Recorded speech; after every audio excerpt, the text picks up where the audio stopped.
এখন জানছে না কেন? এখন জানছে না, এখন জানছে কি করে? ঘটনার পর জেনে কি লাভ? দিদি বলছে আমার দলের ঘনিষ্ঠ লোক। আরে এই বহরমপুর শহরে সত্যেন চৌধুরী খুন হয়েছে, এই বহরমপুর শহরে প্রদীপ দত্ত খুন হয়েছে। কেউ ধরা পড়েছে? কেউ জানতে পেরেছেন আপনারা? তারা তো তৃণমূলের নেতা কর্মী। কেন?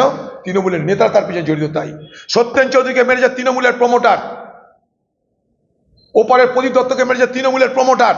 চ্যালেঞ্জ করুন আমাকে, আমার কাছে পুলিশ পাঠান, আমি সব ডিটেলসে বলে দেবো। তাদের ক্ষমতা আছে আপনার? এইভাবেই তো বাংলা একের পর এক খুন হচ্ছে। প্রমোটার রাজ সব খুনের পিছনে আছে, এই সমস্ত খুনের পিছনে প্রমোটার রাজ আছে। আপনি ঘরের মধ্যে খুঁজুন, বাইরে খুঁজে লাভ নেই।